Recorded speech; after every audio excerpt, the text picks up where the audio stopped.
Thursday, May 8th. I'm Rim. I'm Scott. And this is Geeknights. Tonight on Thursday, The Lounge, we bring you the Geeknights Book Club.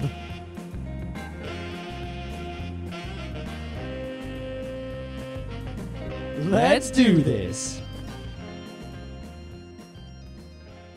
This morning I drive down to the train station. Like you do. I'm pulling my car into the parking lot there. Like you do. Oh, you gotta stop saying it. And there's a really big goose in the parking lot. Right? You know, it's not like it's right in the middle of the road. So it's like I can't pull into the spots on the left or the right because the goose is there. Now, is this a Canadian goose? Or one of those white geese? I am not a goose expert. All right, was it all white or was it gray and black? It was whitish gray body with like a black. All right, it's Canadian goose. Anyway, it was huge, like turkey size. That's how big Canadian geese are. It's a big ass goose, and it was just standing there. Like it can fly, but it wasn't flying. You know why? It can only take off from the water. I'll tell you one thing. I really like geese, but Canadian geese are. And then they shit everywhere. Canadian geese are assholes. Pretty much the assholes of the bird kingdom. But anyway, so this goose is just standing there in the middle of the road, and I just sort of stop. And I'm like, oh, I could honk at it. He'll just honk back. I could flash my brights at it during the day. I'm just sitting there, and it starts to slowly just walk to the left a little bit. I was able to pull around it and park, but just like, big goose. Standing in the road, being like, whatever, I'm a big goose. You know why? Not moving. You know why geese do that? Because it was kind of a pastime in Michigan when I was a kid where, we'd go to a park and there'd be Canadian geese and they'd all kind of keep to themselves. Inevitably, the drunk guy would walk over and try to chase the geese away. And they'd all peck him to death. Well, they'd all just look at him for a while like, all right, drunk guy, we've played this game before. You obviously have not. And it would always end in and they gotta be running away and there'd be like 50 geese just killing him. It was what great. is that? It's like other birds. Like, this problem with other birds. It's only like geese and seagulls, the only birds that ever cause a problem. Even crows are like not bothering people. They're just hanging out crowing. It's only geese and seagulls that fuck with people. And I think that seagulls do it for food, and geese do it because they're pissed off. Right? It's like turkeys. Wild turkeys don't bother anybody. It depends. Little birds, like little tiny birds, don't bother anybody. Pigeons don't even bother people. You've never spent any time around a lovebird.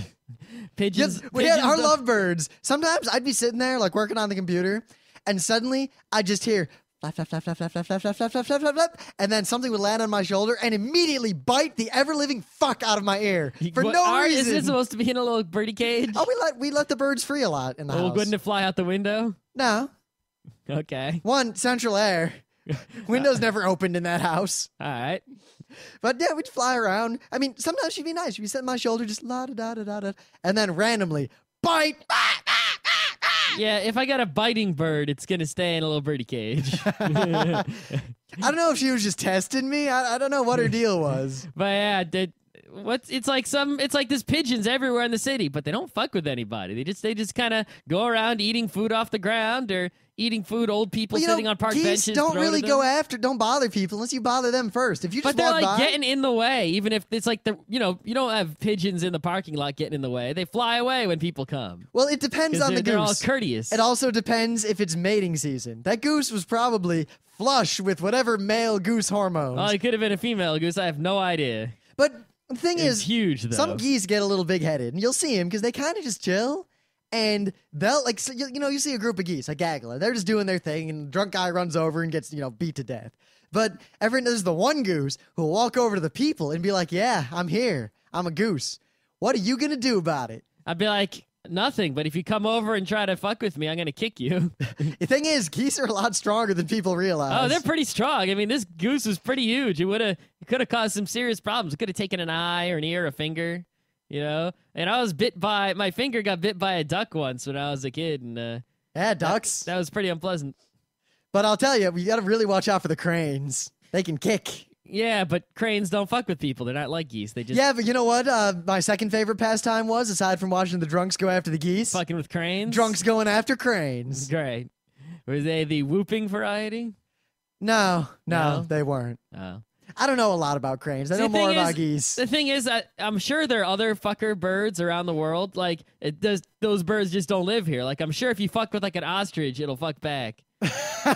I'm sure if you try to screw with a flamingo, then you're gonna be in big trouble. But we don't have those things here. I always liked geese, though, partly because King Arthur, when he was a goose, That's true. hanging with the other geese, that was my favorite part of the book. That all I remember was the best thinking was, part. man, the geese are so much better than the people. And that one goose... Well, I that don't know. At that point in the story, the geese weren't better than people, but later on, you're like, wow, these people are so much worse than those geese from before. If I were King Arthur, about halfway through all that business, I would have gone back and said, all right, Merlin, making me a goose again. I'm finding that nice lady goose who was super nice to But me. by the time he came up with that plan, Merlin was like 3 years old. Now, remember what happened to Merlin? Yeah, well, freaking, what's her name? Like froze him in a thing in the Well, that's crystal 'cause- caves. Well, that's for, like, a because bajillion she was years. like, all right, Merlin, you can either come and get frozen here forever, but with this lady that you like, or you can let her be frozen here. I forget the story. I don't know. Crystal Caves. Arthurian legends, meh. I was never a big fan. You read the Once Future King and you're Yeah, done. I like that book. Yeah, But a lot of and people it's really mostly the sword and the stone is the good part. a lot of people just get really into Arthurian legend, and I don't know. Maybe I should point out that it's pretty much based on nothing. Yeah, pretty much. It's just, I mean, there was at a king. best, not really. At best, there was probably some Roman general after the fall of Rome who stuck around and was one of the last smart people on the island. There was also there was that Sean Connery movie. Oh, First Night. Yeah, that was a good one. It was liked that. okay. Thing is, it took Arthurian legend and just kind of booted it Who out cares? the Who window. gives a shit? It was an okay movie. Also, I point out that Sean Connery was probably the best depiction of King Arthur ever, even though he's Scottish. I don't know. I think that Disney Sword in the Stone. Now, as a full-on King Arthur, it has to be Sean Connery. But I don't know. The Excalibur is tough to beat. yeah, but King Arthur in that depiction was like the worst king. I mean, all right, my wife cheated on me. I'm going to open the gates. Yup. I'm going to ruin everything. Oh, look, the guys are burning everything. Fantastic. Oh, wow, I guess I shouldn't have taken all the guards off guard duty while I dicked around with the... Whatever. The only thing the Sean Connery movie was missing was like the Merlin action. Really, the magic in the Merlin stuff was what made King Arthur awesome. Other than that, it's just like every other medieval sort of king story. Anyway, Anyway, I don't know if you couldn't tell. We started the lounge last week, and then we kind of copped out tonight. Yeah, well, I got a new monitor today. It was exciting. You sound so excited. I know, right? But yeah, the Dell 20-inch Ultra Sharp, that's $250 right now. Sure, it might not be as big as, say, a 20-inch square because it's widescreen, but it's a good monitor. You can rotate it 90 degrees. The image quality is good. It uses a regular old power cable and not some external weirdo power cable. It's got a bunch of USBs. It's good stuff. I recommend it. Of course, I had some problems trying to get the Half-Lives to use the correct resolution on it, but I've had similar Half-Life works fine. the trick was that I had to it doesn't, if you go to the list of like resolutions, right, it's not in there. You have to change the aspect ratio separately, and then that will change the list of resolutions available to you. It's like, why did you just give me a long resolution list? Most people don't know their aspect ratio and don't know how to figure it out. If I wasn't smart, I would never be able to figure this out. But yeah. The other thing that bothered me was I have two monitors now, so there used to be both the same size, but now one of them is 1680 by 1050 and the other is 1280 by 1024. In the Half-Life resolution menu, next to the 1280 by 1024, it says parentheses LCD, and I'm like, no, that parentheses LCD should go next to the 1680 because that's the number one monitor according to Windows. But apparently it can't figure that out. Steam was never the best at figuring things out. Yeah, and I had to pass a command line option to Portal to get it to not crash starting up, and I didn't have to do any of that. I think it's because I screwed it up and then I had to Because unscrew the it up. only thing that doesn't work when I want to play Steam games is all the old Half-Life 1 mods. NS is unplayable. Really? I'm gonna have to try it. Because it stretches the thing out. Huh. And I can't change the aspect ratio. I'm sure there's some command. I didn't look too much into it. Well, I'm sure you could tell the monitor not to stretch the image to maintain aspect ratio, and then tell the video card to send a 1280 by 1024, and then you would just basically get 1280 by 1024, and the sides of the monitor would just be black. Yeah, I didn't particularly look, so. Yeah, I'm sure. Partly because it's not like I have time to play video games. No, I'll figure it out.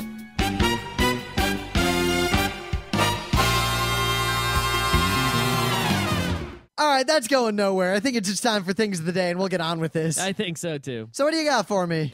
So, I was going to do this essay that everyone should read, but I decided not to instead, mostly because I didn't read the essay.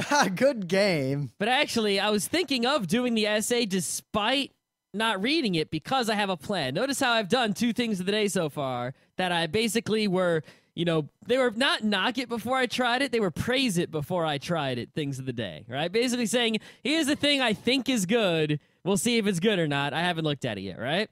And I realized I kind of want to continue that trend of doing something as a thing of the day that I haven't actually tried, that I just sort of glanced at quickly, because so far I've picked two good ones, right? If I continue to pick good ones, right, or bad ones, but I say they're bad, and I haven't tried them, then that's sort of like proving the high quality of my judgment.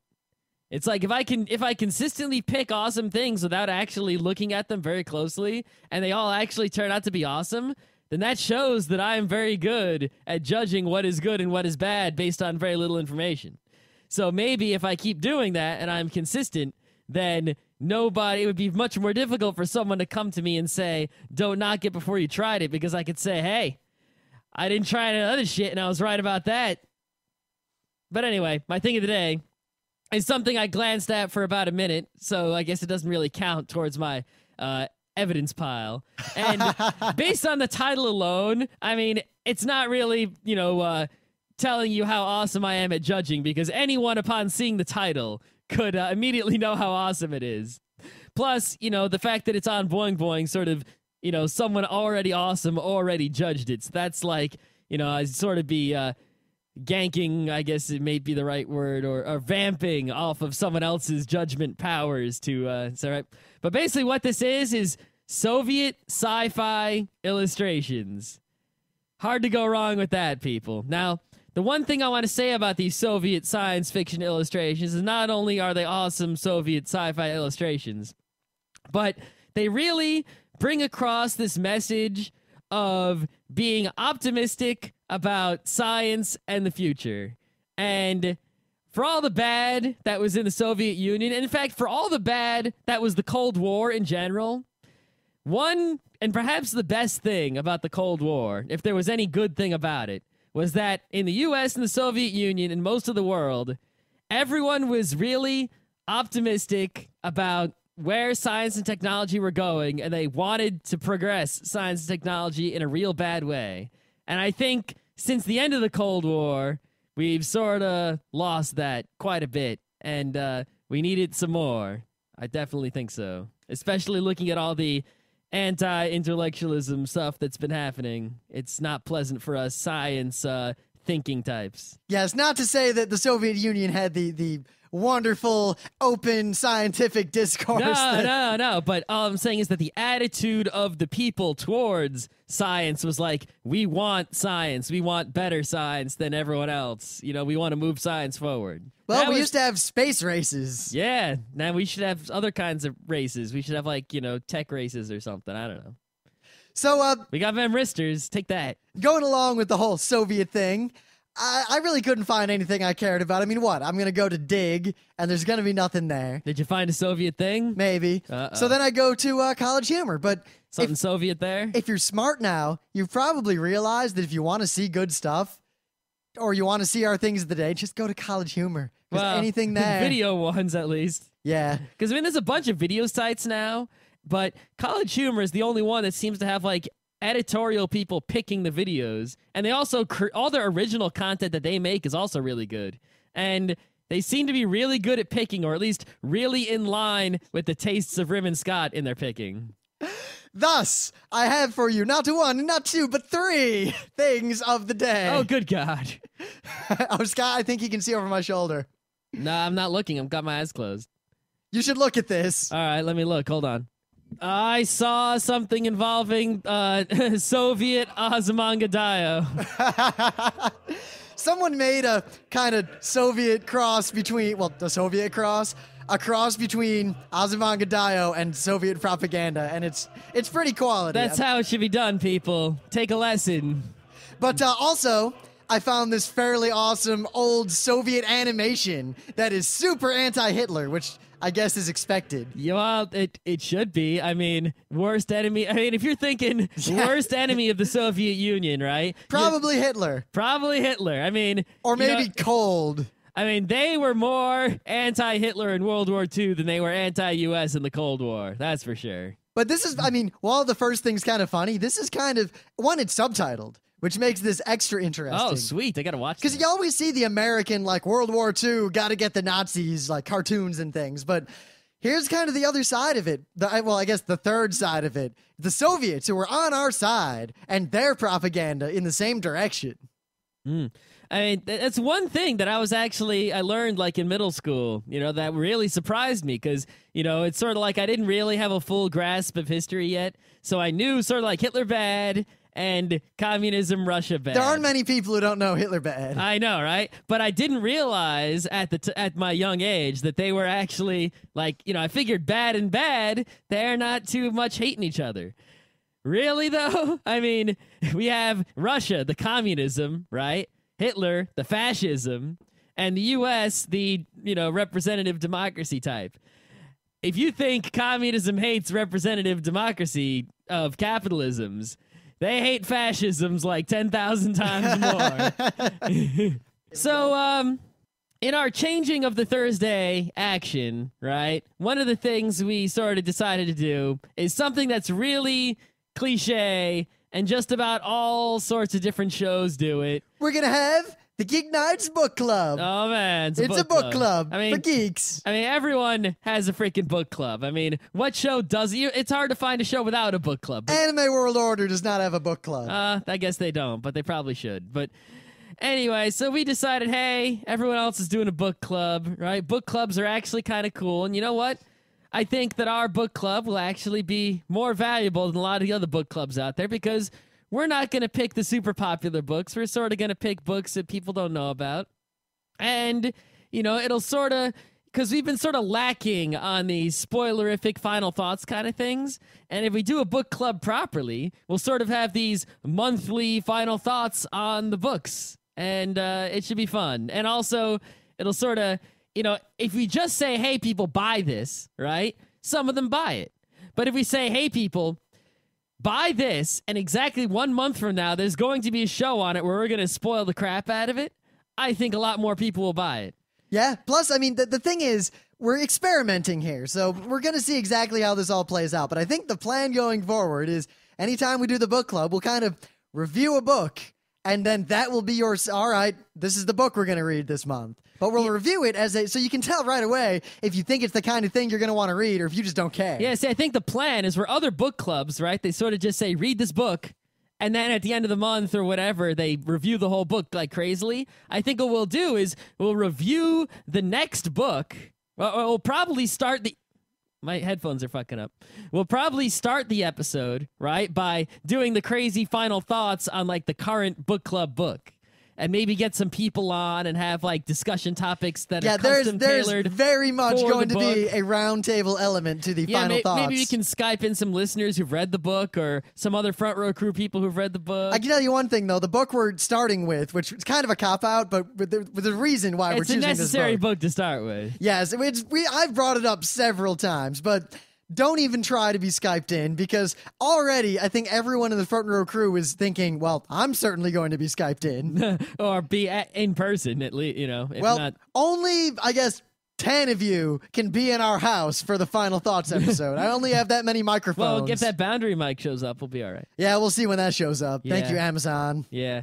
Oh, we could do the Amazon affiliates thing so we kind of get money if people buy the book by clicking the link on our website. Oh, yeah, set that up tonight. You want me to? All right, the thing is, we'll be full disclosure, though, about it. We'll be like, we'll put a link to the book on Amazon on our website. But if you click on that link and then buy the book, we get money. But you don't pay any more money. You pay the same normal Amazon price. It's basically Amazon makes less profit than they normally would, and we get some money. So if you want to stick it to the man, feel free to not buy it through our stupid link. Yes, you will. In that case, you will give more profit to Amazon and no money to us. And while I don't like making money off of people like this, I'm being wide open about it. Well, you have the option not to do it. It doesn't cost you anything extra. If you're going to buy the book anyway, you're given the same amount of money. And I think people who are listening to the show would gladly, you're basically, by clicking a link, taking $1 and buying a book you would have bought anywhere, taking dollars away from Amazon and giving them to us. Well, how many people have just sent us money unsolicitedly over the years? Even though we tell them not to. Yeah. Don't send us money. Yeah, and we're serious. We really don't need it. I mean, yeah,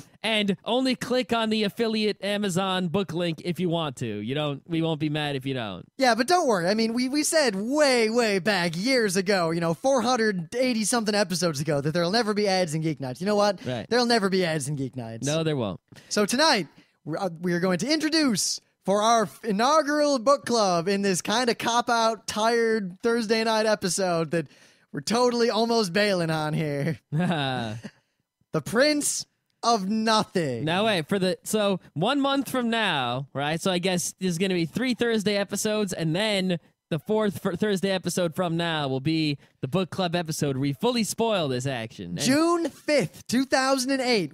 We will have the Prince of Nothing roundtable. So it's like the first Thursday of the month, every month. We'll do, unless pretty much the first Thursday of every month.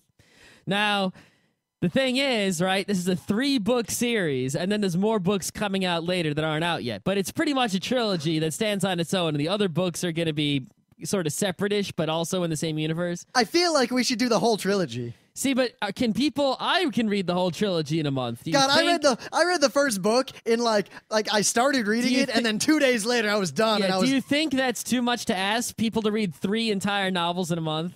I don't think so, because these books, I really feel like once you start reading them, it's a rare person who's not going to finish them as fast as humanly possible. It is true. The other thing, though, is I'm not sure, like when I bought them, I bought the first one on Amazon and the third one on Amazon, but the second one was not available on Amazon except for used. So I had to buy it. I was luckily in the crappy bookstore I hate.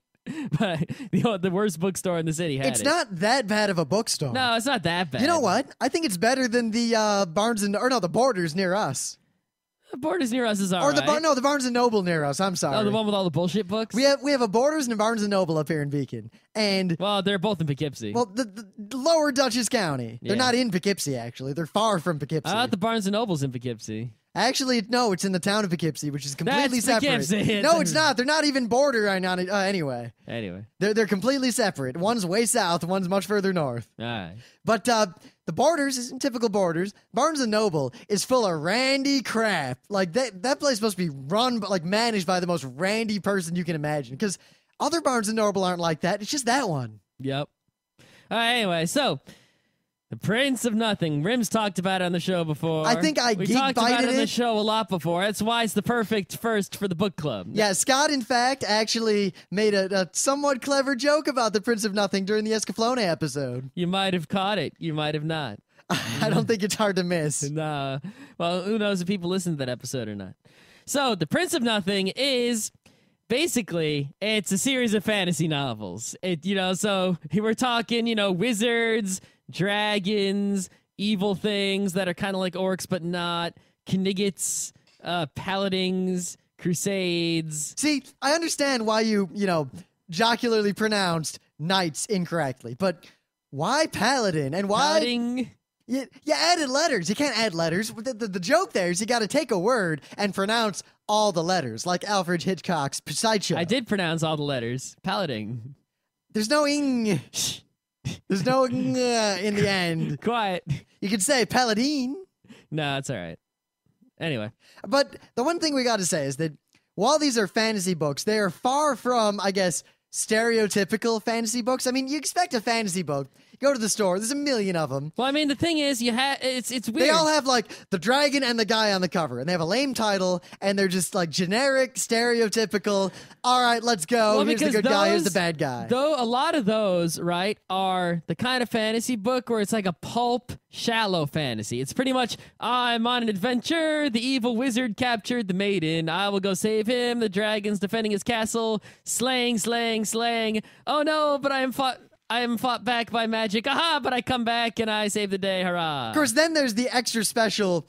You have a licensed franchise like the Forgotten Realms books. Realms, or the Dragonlands. Good God, those Dragonlands books. Oh God, those are some of the worst books ever. There's a lot of those. The thing is, not every. It's hard to tell by the cover, like which ones are the quality and which ones are not. It's sort of like the same thing with science fiction. You have the pulp science fiction, like I'm in a rocket, having sex with aliens and shooting robots. And then you have the other ones that are like, wow, this is hardcore, like Isaac Asimov sci-fi. Heinlein. Yeah, Heinlein type. The way I've been able action. to do, the one way to tell good fantasy books is to look for ones that don't have pictures on the cover and possibly are hardcover and large. Look for ones that have Hugo and Nebula Award winnings. But there's much easier way. You see, there's a man named Alex, and what you want to do is say, Alex, I want to read a fantasy book that doesn't suck, and he will give you one. Because pretty much. That is how I found out about The Prince of Nothing. Well, other people were talking about it. I was like, Alex, give me a fantasy book. He was like, here you go. This is one of the best. Yep. I read it like right away, and I was like, so there's more, right? And he gave me the other two. And everyone constantly said, Scott, read these books. Scott, read these books. And like everything else everyone tells me to read, watch, look at, listen to, I say, I will. Later, after I get through all the things that you told me to watch, read, listen to before. The result here is that some people in the crew had read these books some time ago, and then they would talk about these books, and then other people in the crew who had not read them would be like, what's the thing you're talking about? And then they'd go, ah, and give you the books and make you read them. And then every time more people read them, there was the first wave, and then like 4 aftershocks, because every time another group of the front row crew read these books, suddenly everyone would be talking about them again. Maybe that's the thing. Like, if we all read the book at the same time, right, maybe the excitement about the book won't last, because we'll all be really excited about it all at once, and then we'll all forget about it together. But if one person reads it, then another person, and we pass the book around, then each time someone reads it, the excitement throughout the entire group will be reinvigorated. Because I'll admit, causing the excitement to last longer and actually the total enjoyment of the book to be increased. Because I've seen the same thing happen with other things before, especially with anime, where I watch an anime, all right, but then knowing that someone else who had not seen it has just watched it and then having a conversation with them, it's like I can almost relive vicariously through them the first reading I had or the first watching I had. Yeah, it's like as awesome as it is to watch Cowboy Bebop infinity times, which I could definitely do, it's even more awesome when there's someone watching it with you who hasn't seen it. It's like, even if I've seen, like Attack the Gas Station is the perfect example. Attack the Gas Station, I've seen it enough times, and it's good, but I've seen it enough times where watching it again on my own is not going to be that enjoyable. Yeah, The Blues Brothers. I've seen that movie possibly more than any other two-dimensional media ever. When I was a kid, when I say I was a kid, I'm talking when I was like 4. I had these little cars. I guess they were kind of big, but they were plastic cars.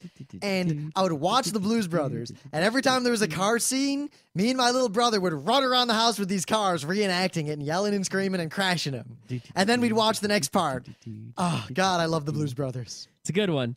But yeah, so yeah, it's like if there's even one person with me who has not yet seen, like, the Attack the Gas Station, it's suddenly worth it to, like, watch the whole movie again just to watch their reaction to it. And I don't know what it is about that, but it's like watching someone enjoy something that you might, be sort of bored with, suddenly, like, makes the whole thing new again. I don't know how that works or why, but it does. So it's pretty cool. So as a result, we keep having these aftershocks. And even now that there's all this excitement again, we've suddenly, as a group, lent these books to yet another wave of Front Row Crewites. Well, I mean, because suddenly, I went out and bought all 3 books, and Rim bought a hardcover of the first book. That smells like locks. Yeah, we're just, buddy used. And we're just, like, passing copies out. Like, everybody, pass the books around. And Alex is like, well, got to reread those, because he read them longer ago than anybody. I want to reread them, but all the copies are lent out.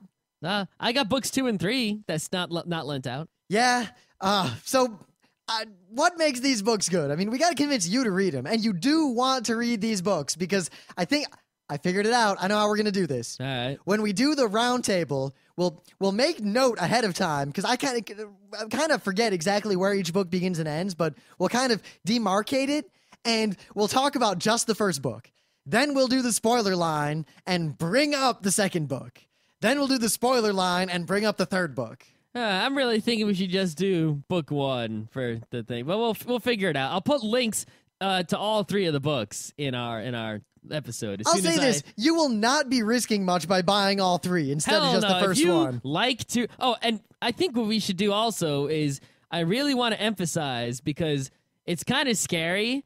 There are people who don't read, like. They'll read a comic and they'll read a newspaper or a magazine, but they don't read books.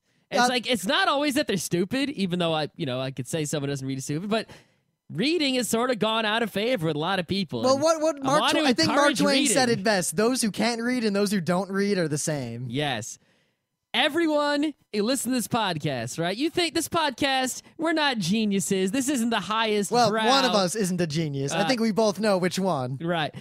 So this isn't, the highest brow thing in the world. We're not like, one of those like highbrow PBS news shows or anything, right?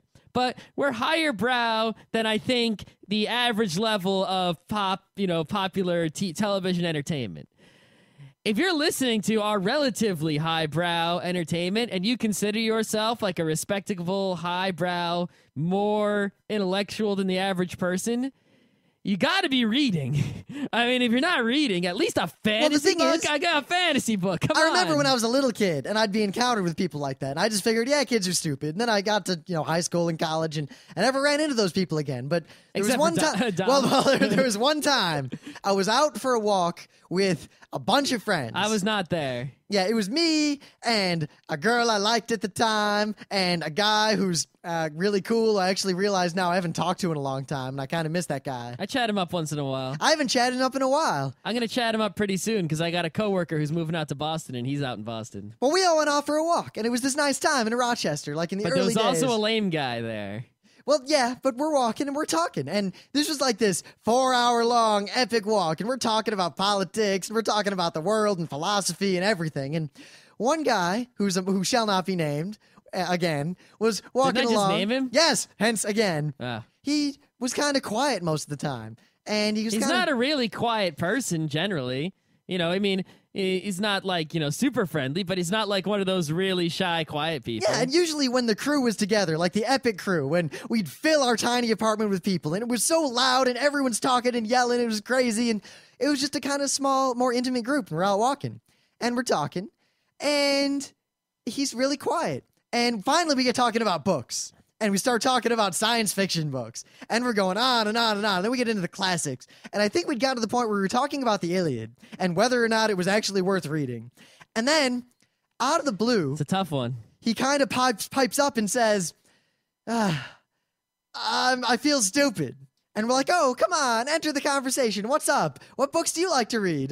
He's like, I just have nothing to say to you guys. All right, well, what's a book you've read recently? We'll talk about that. We'll bring you in. I know we're talking about We've things. We've been walking with you for how many hours? Why are you not, we want you to say something. And he says, I don't really read books. What do you mean? I don't know. I don't like reading books. And then there was this long pause as we all kind of stopped walking and stared at him. Like, what do you mean you don't read books? Well, I mean, I'm kind of forced to for school and all that, but I really just don't like reading. And I didn't know what to say to that. That's like someone coming up to you and saying, I want to be illiterate. I really didn't know what to do. It was like, all right, I have very little to say to you now. Yeah, I mean, we're gonna you go had back. nothing to say to us, but now there's no reason for me to even associate with you. It's like, all right, there's I'm gonna go back to talking about the Iliad. You can You can walk, I guess. Yeah. Read a book. read a book. Read a book. Read a book. So we're gonna emphasize reading because I don't think we've been doing that enough. We're gonna emphasize reading fun yet also awesome books. I think that's what we need to do. We need to pick books that are both fun and geeky, but also with the intellectual highbrowness. We need Now, to get that combo. Let's finish this up because I'm kind of hungry. Oh, I'm yeah. kind of tired. And this show is such a cop-out. I promise the next lounge will be rocking and awesome. I got some Oh, you plans. better prepare something in advance because I got nothing. I got something. Don't worry. Okay. Don't worry. But I got to sell to you the Prince of Nothing books so that you'll read them. So here's the deal. We told you to. Have we been wrong? I have excellent Ever? judgment. I just proved it. Anyway, it's a trilogy. It consists of 3 books: The Darkness That Comes Before, Oh my God. The Warrior Prophet, and The Thousandfold Thought. Now, these are the Prince of Nothing trilogy, written by a Canadian author, R. Scott Bakker, for whom I have respect that is undying. Read R. Scott Bakker's credentials about his philosophy degrees. And His and doctorate. his He is a doctorate. doctor of philosophy. Is he a doctor of philosophy? I don't think that's exactly. All right, R. what he's Scott a- Bakker, a Canadian fantasy author. He grew up on a tobacco farm in the Simcoe area in 1986. He attended the University of Western Ontario to pursue a degree in literature and later a master's in theory and criticism. After nearly completing, but ultimately abandoning his PhD in philosophy at Vanderbilt, opting instead to devote himself to the craft of literature rather than the crap of academia, Oh. he moved on to London, Ontario, where he now lives with his wife. I read that from Wikipedia. Yeah, that's fine.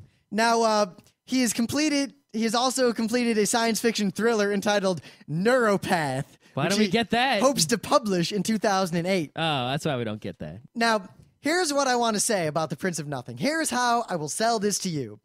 If you like high fantasy, but are disappointed by the fact, I mean, here, we'll say like the kinds of people that will like this book.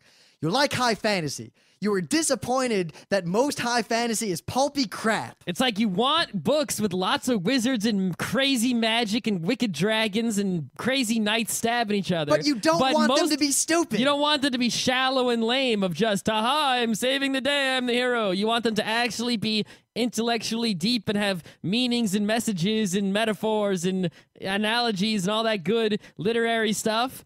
This is that book. If you enjoyed the idea of the Silmarillion, but did not enjoy reading the Silmarillion, I think, you like everything about it except actually reading it. Yep. If you like those really hard sci-fi novels, but you just wish you could replace the spaceships with horses and replace the laser guns with swords and replace, replace the big spaceships with siege engines, that's this book.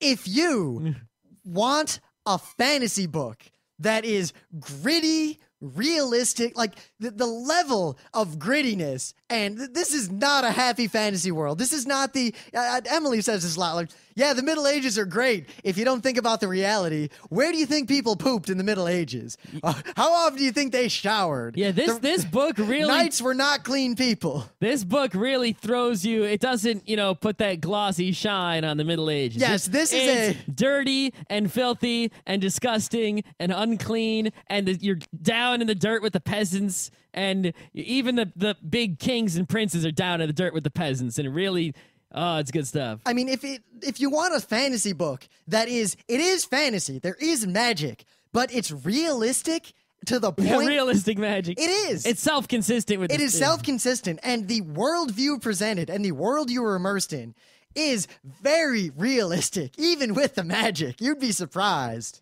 Yeah, it makes sense within the context of itself, even though it's impossible in the real world. Well, some of it. Yes. And it takes, real world viewpoints, and then it's sort of like, what would it be like for someone, who thinks like a person in this natural world, in the fantasy world. And it's good stuff. Now, beyond that, well, I mean, How many times have I said good stuff? it's good. But other Great. kinds of, if you're reading this, if you're intrigued by the idea of a fantasy book that takes kind of the fundamental questions of philosophy and existentialism and basically embodies them in the thoughts and actions of not only characters, but nations and cultures.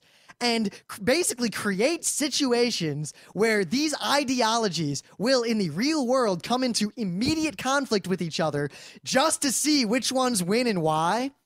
This book is up your alley. Yeah. I mean, Also, this book doesn't just answer questions of like philosophy. It questions like the fundamental laws of physics in the universe. it questions the fundamental nature of morality. Yeah. And not even that, motive. Yep. Motive, causality. And it does it in Causality is pretty much the central theme of the book. Yes. Well, especially, and this isn't a spoiler by any stretch, but the title of the first book is The Darkness That Comes Before. And there's a point in the book when the darkness... Pretty early on, actually. The darkness that comes before is explained to you in no uncertain terms. And you think... Yeah, because, I mean, you hear the title, The Darkness That Comes Before, and you think, oh, well, book is probably just about, like, you know, the big evil bad guys looming up, and then in the next book, like, they come on strong, right? So this is like, you know, the building up of the big bad guys. No, not at all. To express to you That's not what The Darkness That Comes Before means. Because I remember when Scott, he got the book, he didn't even read it yet. He's like, darkness that comes before, I know what this is about. And then later he's like, oh, okay, wow. And now, if I say comes before, that has a completely different meaning from what it means to most people who haven't read this book. And especially, like, this is a book... Ram, I'm coming before you. I don't know. I don't think you've come before me yet. That's what I want you to think. But especially when this is a book that will introduce concepts and ideas and things like that, and you'll understand them. You will understand them. This is but then, and later on, I guess you won't have understood the full ramifications. Yep. This is actually, you know, usually I read a book. And a book might present me with, you know, things to think about, but they're not new things to think about, mostly because I've read books before that explored similar intellectual questions. It's the zebra storyteller problem of, I've read a book that's like Evangelion. You watch Ava, it's like, all right, it brought up all these interesting ideas. But at the same time, if you studied psychology and some in certain other fields of interest, then all the ideas presented in Ava are not very new, and they're not necessarily handled in a interesting or new way. Yeah, it's a good introduction, but if you've already read a book, not so much. Yeah, it's like if I've watched Battle Royale, right? And Battle Royale is a good movie. I haven't read the book, but it didn't really have anything new for me to think about because I had already read Lord of the Flies. And it basically, and Lord of the Flies too, it brings up a few really interesting ideas, and you don't know what the answer is, and it kind of explores it kind of sets up a situation to explore these ideas and see like from where morality and humanity and all these things really derive. Yep. But once you've explored those ideas, it's really difficult to find something that explores them deeper. So the Prince of Nothing explores ideas and things that I might have thought about in the world, some of them, and you know, some of them I might have read about, but it goes places that other books did not go, or places my brain had not previously gone. It hits you over the head with, what are you? No, really, what are you? And you think, all right, I've thought about that before. But then it presents for you a world where that question, what are you, is inescapable. What do you see? What do you see? What do you see? What am I? What do you see? These books are so good. It's real good. So, a month from now, what date you say that was? I said June 5th. June 5th is going to be an episode of Geeknights where we will do two things. One, we will do sort of a non-spoiler review of the book that we're going to fully review in July.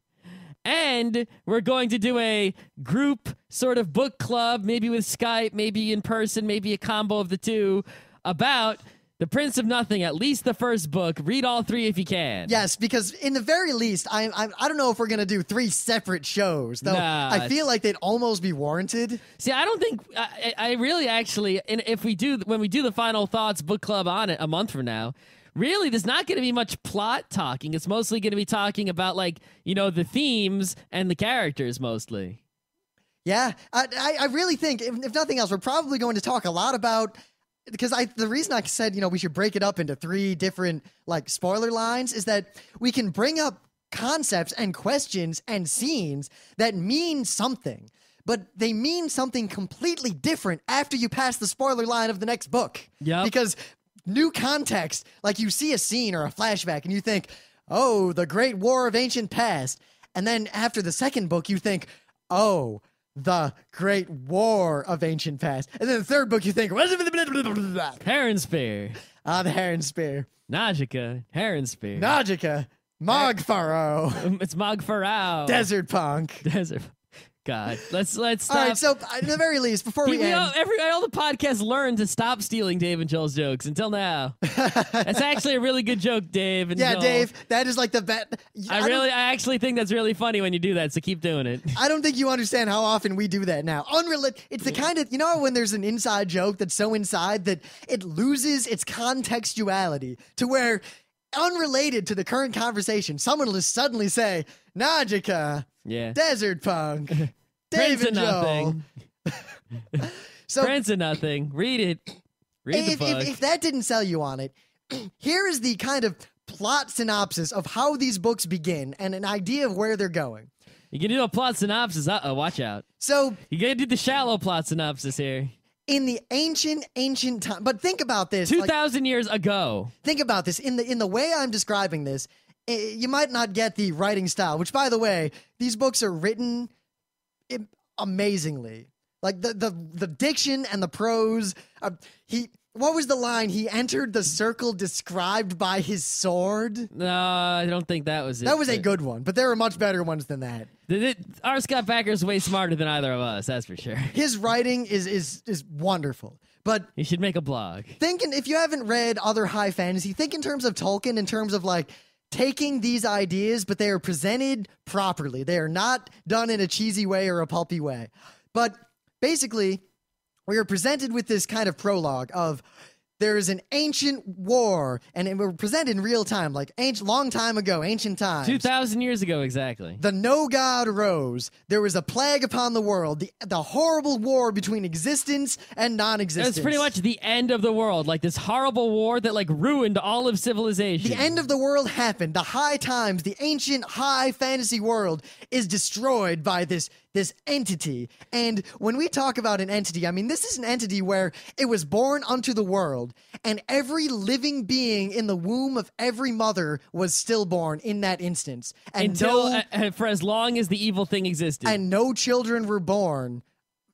Hence. Yep. And wars, armies of horrible beings descended from the north upon the greatest civilizations of the world that banded together, attempting to fight them off. Yep, so the apocalypse happened 2,000 years ago. So it happened. And one king and his little kingdom of people went to their castle in the middle of nowhere. These are the High Kings who basically, the Chuneric High Kings? Yeah, it's like the king of kings, like King Arthur, like the kingiest king there was. And king. These are like the kings of Gondor. Right, the guys had the big colossi of them. Imagine if instead of, scattering to the winds, whatever they did, if they had a secret castle passed down through generations. Like this was intended to be the sanctuary from the end of the world. Sort of like the secret base for the president under NORAD. It's like if Minas Tirith was there, but there was another Minas Tirith that was such a secret that no one but the ancient kings knew about it. So the ancient kings went there 2,000 years ago, running away from the apocalypse. And I think this is so well described. And then they waited, and no armies besieged their gates. No horrible demons came. The world just slowly ended around them, and they were left alone. And then they were struck by plague, and one by one they died, until all that remained was effectively the prince. The young, incredibly young prince. The young, incredibly young bastard prince of one of the ancient kings. Yep. And he's alone. And then there's a bard who's left, right? Yeah, but that's not too important. No, it's not. So then the Dunyain, these monks so secret, so removed from the world that no one knew about them. Basically, these isolated monks that no one had ever heard of. From like the far, they had avoided the end of the world by effectively not existing. Like no one knew. If you would have gone to pretty much anyone in civilization and said Dunyain, basically people would have said, Who? I don't know what you're talking about, because they were basically unknown. Like, imagine if there was some tribe of monks living in the, in Antarctica under the ground. No one knows about them. No one will ever know about them. But for some reason, we don't know why, they show up at this castle, and the only person left in that castle is this prince. And these monks show up. And they take this prince in. And these monks, their philosophy, very shallowly and briefly, as you will learn very much about them, is that everything can be controlled. They internal and external, they understand the world, understand their own minds, understand themselves to the point that they can read other human beings perfectly. They look at a human who is not one of them, and they know everything that person's thinking, not magically, not through any sort of BS like that, simply by the way they carry themselves. They know everything. It's absolute, logic, absolute information, seeing everything there is to see, being able to do anything that they can possibly do. So they take the prince in, and the prince becomes one of them. Now this is the important part. Fast forward 2,000 years. The years. next chapter shows a date, and the date is 2,000 years later. And remember that this is 2,000 years later, but it picks up as though it was just one 2,000 years after the end of the world, when basically, the horrible evil conquered the world. The much removed ancestor of this king, Anasurimbor Kellis. His greatest grandson. The product of these monks and all these 2,000 years of living in isolation and training. He's still a monk. The monks are still just living in this castle that no one knows about after 2,000 years. And for reasons that become apparent later in the book, this ancestor is sent out from the monks with all of their knowledge and all of their training into the world outside to accomplish a task. And there is a beautiful... And remember, this all takes place this is a few pages. This just sets it up. And... yeah, this is like the prologue. The scene where he walks out from these monks and encounters the world outside is reminiscent, though is not done justice by the first episode of Samurai Jack, where he learns how to see without seeing. That's not the first episode. The first one I ever saw. That's the best episode, though. I've seen that episode more than any other episode. I think there is one better episode, the monks when they climb the mountain. It's an okay one. You've seen that one, right? Maybe. The one where he climbs the mountain with the monks and he gives up? I don't remember. He gives up on his quest. He gives up his short. I'm done. Forget Aku. But anyway, that is not the Prince of Nothing. But the scene is like that, where the thing that was walking remembers that it is a man and it is apart from the things around it. And then he meets the woodcutter. And doesn't he meet the non-man before he meets the woodcutter? Oh, yes, the non-man. I think that's after. Yeah, well, I don't remember the exact order. It doesn't really matter. Nah, let me put it this way. In this world, there are not elves like the Tolkien elves and dwarves like the Tolkien dwarves. There are, there's the race of man. There's the race of strength, this abomination upon the earth. They're sort of orcish. There is the race of non-men that came before men. And imagine burning wheel elves. Thousands of years past to the point that they have been consumed by the grief and the insanity of their immortal lives. Yeah, these are basically the non-men ruled the world thousands of years ago, and then the apocalypse sort of just ruined them, and now they basically are ruined and crazy, and they've been ruined and crazy for 2,000 years. And the thing is, these are my favorite elves ever. Yeah, I could definitely go for the non-men. It doesn't say they're elves, it just calls them non-men all the time, but they sort of fit the elvish spot. The same way the Srank are not orcs, but they fit the orcish spot in the fantasy world. Yeah, and from this humble beginning of this man walks out of this monastery, sequestered away for 2,000 years of generations upon generations, is encountered with the world. And from there, we are taken into the present day of this world, and there is an epic holy war being undertaken, and kings of all the nations, and that's it. I don't want to even spoil beyond that point. Where these books get from where they began, it is almost impossible to have expected it to get where it is from where it began. And it's like you look at the map in the back of the book, and you know how you look at like maps in Tolkien books, and like half the map doesn't get used and stuff like that, right? You look at this map, that map gets super used. I was flipping back to the map constantly, more than any other book ever. And what you got to do, books with maps, those are dangerous books. Also, books that have depictions of the actual writing of the people in the books. Yeah, you gotta watch out for those too. Those are dangerous. But to not really say any more about the plot, there's one other type of person who will like these books. If you like Burning Wheel, these books are so set up to be a Burning Wheel campaign. Yeah, pretty much. Every character is so strong and interesting, and it's very difficult to not become lost in these characters. Yeah, pretty much. And I'm sure, like, everyone, you know, it doesn't seem like there's that many characters, but, like, you think of any person in your life after reading these books, and you'll see a character in this book that's, like, for them. It's like, oh, that's your character. Yep, because, like, I look at Scott Johnson, it's like, wow, Scott Johnson is all about Akamian. He's super about Akamian. No, he could also be about the priest guy in the beginning. I feel like he would have been that person who would have been friends with Akamian. Yep. Of course, he would have been stupid and turned to religion. And Rim, he's either the confess or maybe the proyas. One of the asses. Of course, the way these books were introduced to me is our friend Kate in the front row crew said, Rim, you got to read these books because you were callous. And I was like, all right, whatever. And then I read the book and I was like, what the fuck do you think of me, Kate? What the hell? Yeah. I like Proyas, but he's very conflicted. He is very conflicted. And I don't think I'm confess, or Confess, I think that sounds better. But my character in Burning Wheel that we're playing right now is definitely going down that path. Yeah, and I'm some sort of Nair-ish. Not quite. Yeah. But maybe, you know, I also have some Zenimus action. I like Zenimus a lot. Zenimus is my man. I like everyone except Serway, but I like her Serway sucks. I like her as a character, though. She's a good character. I completely don't like her at all. She's a great character. Yeah, great to hate. She is my proof, and she is my prize. No, not really. Man. She's great for hating. All right, look. These books are absolutely amazing. You must read these books. Read the first one, if nothing else. I practically guarantee. Unless you're illiterate. You will want to read the second two. If you're illiterate, learn to read and then read these books. Yeah. All right. Sorry, blind people. I don't think there's a Braille edition. I'm sorry. I'm sure there are audiobooks. Okay. There is an audiobook, I'm sure. Check Audible. Yes. Check it right now. I feel like I should buy the audiobook and then listen to it. Well, check Audible right now. All right. I'm checking Audible. Scott, say stuff while I check Audible. Rim's checking Audible. Okay. Audible, I actually think is still a ripoff, but if you're blind, I imagine it's worth like it's like a bargain.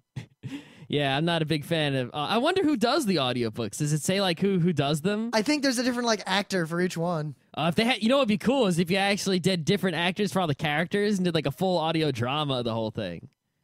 The thing is a lot of characters thinking, and there's a lot of descriptions of scenery. I don't see it in here. Oh, so sad. And there's a lot wait. I looked wrong. Let me look again. And there's a lot of details. Like, I don't think this is one thing where, like, I tried to imagine it being a movie, and it would be real. I don't think this is possible to translate to any other medium without basically destroying it. It's not in here. Well, the thing is, I feel like the events of these books would make an amazing movie. But they wouldn't be the books. No, well, that's the thing. What happens in the books in terms of just like, I imagine like make a movie that was these books, and it would be absolutely amazing. I think it could put The Lord of the Rings to shame. Easily. But it would be so hard to make, but it would leave out like so much of that's the thing. The stuff you couldn't get across. It would be a movie that would probably be in my top 3 movies ever, like if it was done correctly.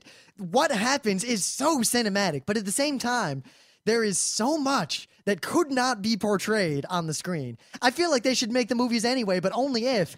Like, remember how there's so many dreams, and there's so many, like, people just, like, giving people knowing looks, but those knowing looks, like, mean a lot more, but you can't really...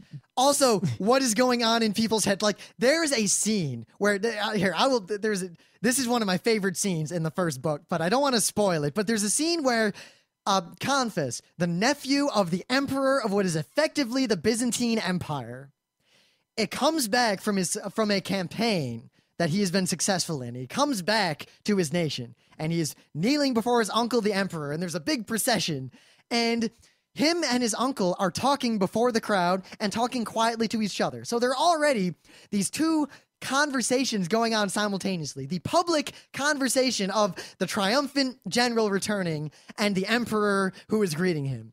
But then they're kind of talking to each other quietly because there's somewhat of an adversarial relationship there. There's also the looks and the interaction between the emperor and his vizier, who definitely has an opinion on the whole thing. And then the whole time you see what is going on in the head of the nephew, and what he is thinking makes that scene one of the best scenes in these books. Yeah.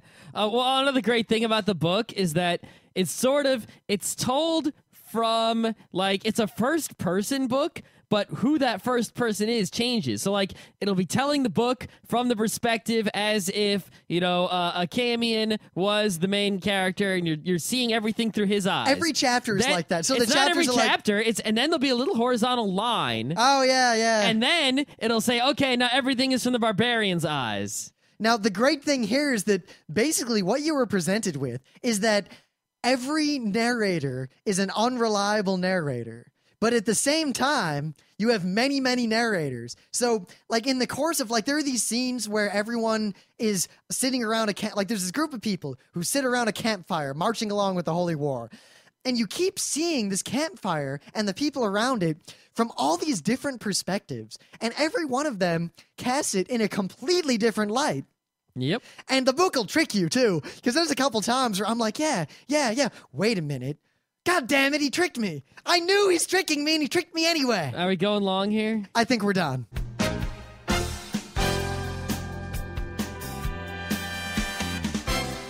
This has been Geeknights with Rim and Scott. Special thanks to DJ Pretzel for the opening music.